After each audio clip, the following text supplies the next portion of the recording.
মধু, তোর জন্য একটা সারপ্রাইজ আছে। কি সারপ্রাইজ বল আমাকে।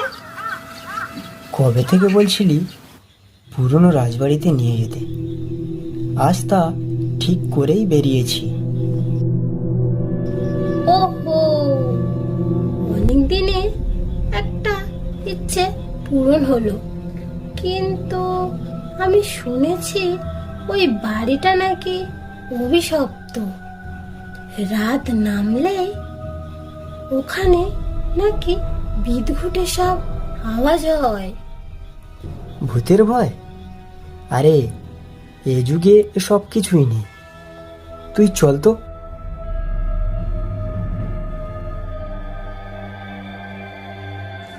তারা গ্রামে ঢুকতেই এক বৃদ্ধ তাদের দেখে এগিয়ে আসে।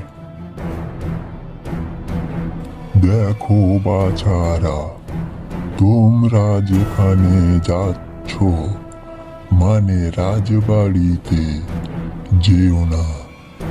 ওখানে যে যায় সে আর ফিরে আসে না। আপনি কি কখনো কিছু দেখেছেন? নিজের চোখে দেখেছি। প্রায় 30 বছর আগে সেই ভয়ানক রক্তাক্ত কান্না শুনেছিলাম। রাজবাড়ির রানীকে নাকি পুড়িয়ে মারা হয়েছিল। তারপর থেকে প্রতি পূর্ণিমা রাতে কান্নার শব্দ শোনা যায়, আর বিকট চিৎকারও শোনা যায়। দাদাই, আমরা শুধু একটু দেখেই চলে আসবো। তবে সাবধান বাবা, সাবধান। তারা বাড়ির দিকে এগিয়ে যায়। বিক্রম, চল ফিরে যাই। এই জায়গাটা কেমন গা ছমছমে, আমার ভয় করছে। চুপ চুপ, কথা না বলে আমার সঙ্গে আয়। হঠাৎ নিজে থেকেই সশব্দে জানালা বন্ধ হয়ে যায়। বিক্রম, দরজা বন্ধ। কি করছে এমন? আমার কেন পুড়িয়ে দিয়েছিল? আমার সন্তান কোথায়? হঠাৎ এক সাদা শাড়ি পরা ছায়ামূর্তি দেখা যায় দেয়ালে। ধীরে ধীরে এগিয়ে আসছে। কে আপনি? আমাদের ছেড়ে দিন। আমাকে যে মেরেছিল সে আমার থেকে মুক্তি পায়নি। এখন তোদেরও মুক্তি নেই। সারা ঘর জুড়ে বাতাস বয়ে যায়, ছবি পড়ে যায়।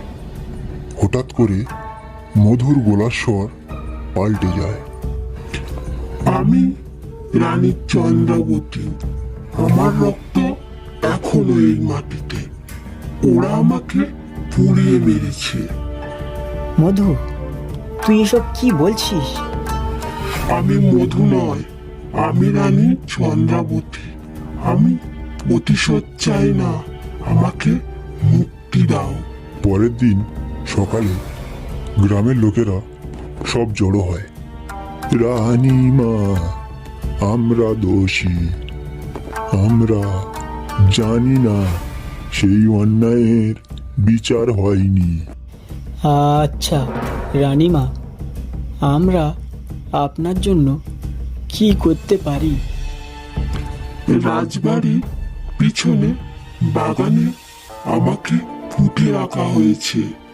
সেখানে আগুন নয়, ফুল দিয়ে আমায় শান্তি প্রার্থনা করো আর আমায় মুক্তি দাও। গ্রামবাসীরা সবাই গিয়ে কবরের উপর ফুল দেয় আর শান্তি প্রার্থনা করে। এদিকে হঠাৎ মধুর জ্ঞান ফিরে আসে। আমি কোথায়? তুই আবারও আমাদের মাঝে। রানীমা এবার মুক্তি পেয়েছে। একটা শান্ত মৃদু হাসি ভেসে আসে বাতাসে।